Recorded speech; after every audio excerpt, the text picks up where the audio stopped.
Hey, thanks so much for finding the video. Do us a favor. If you haven't done so yet, please subscribe. And be sure to leave your comment. We love to interact. Enjoy the video.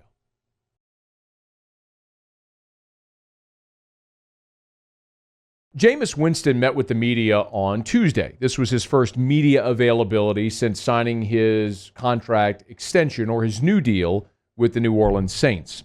And I went into this with an open mind, and you probably by now know my feelings on Jameis. Someone asked me last week, "Hey man, are you Jameis? Are you really Jameis one of one?" No, I'm not.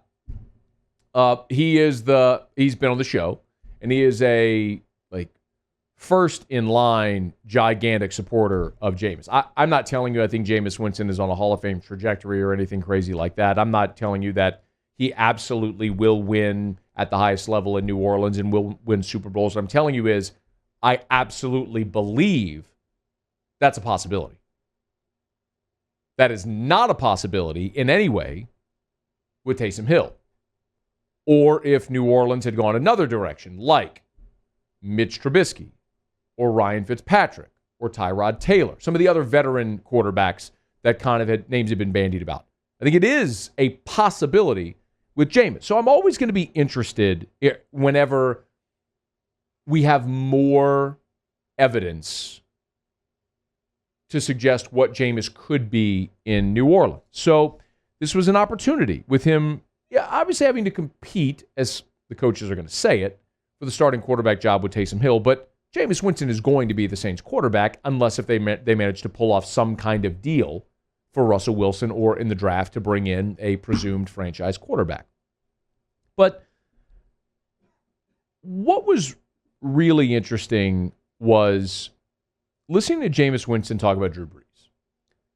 Because a year ago when he signed with New Orleans, even though he had offers from both Jacksonville and Pittsburgh for more money or the opportunity to start in Jacksonville, he chose New Orleans because, as Jameis said it, he was getting a Harvard education in football by coming to study under Drew Brees and Sean Payton. So he was asked today what he learned from Drew Brees. If I took a journal and jotted down everything that he did day by day, I probably would win a New York Times best-selling book. Like I got a chance to witness, one of the greatest quarterbacks of all time do him, and I think that's what I learned. I got to experience what it looked. I've been chasing the same dream he's chased, that he's grasped, that Lombardi trophy. And when you love this game like I do, and when you're ready to work and willing to give it all you got like I do, and you see that in real life from Drew Brees, that's the easiest way to grasp something. He also said that Brees is someone he's admired his entire life and said, quote, "I love you. It was a privilege to get to learn from you last year and really just see what I've admired from afar. It was real. I'm thankful you've shown me how to be an NFL quarterback. That was a privilege." Jameis Winston may be a grade A BSer. He may be. But I'll be damned if it doesn't sound convincing. And one of my favorite phrases. Before I even say it, there's a lot of you listening right now in your car, wherever you are, watching. You're gonna go, oh, geez. You're gonna say it with me. Actions speak louder than words. It's one thing for Jameis to say that now. It's another for him to have said it last year when he signed with New Orleans, that he was coming here for a Harvard education in football, as he put it. But when Drew Brees got injured and it was Taysom Hill that got the start, he didn't cause a problem. He didn't throw a fit. He didn't complain to his agent or to reporters. What did he do? He shut his mouth and was a team guy. I think that shows maturity. They also asked what he learned last year about himself. and they looked on and off the field. Here's what he said he learned about himself off the field.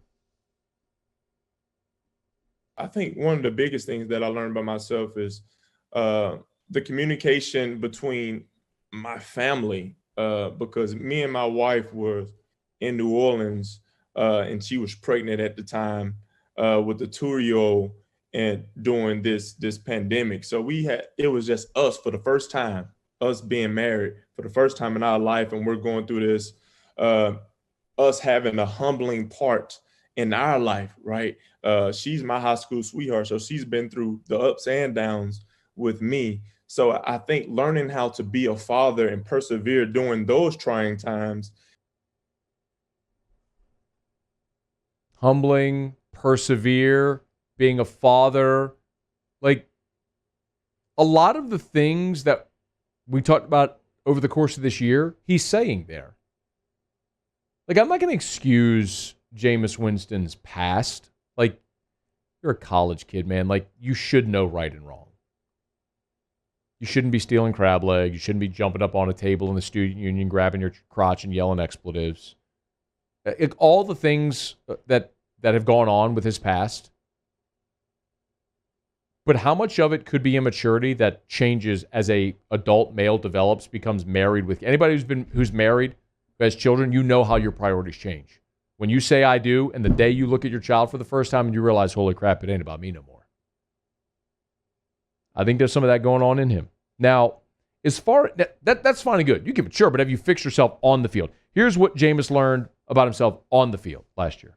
Grasping this excellent opportunity that was in front of me, being able to be in a building with Drew Brees and Sean Payton, and compete with great receivers like Mike Thomas, and see great competitors like Alvin Kamara and Terrence Armstead compete their butt off. I think it just gave me that football part gave me a getaway, but learning how to be a father and a man for my wife and my son was the biggest thing that I learned about myself last year, and how we will persevere no matter what.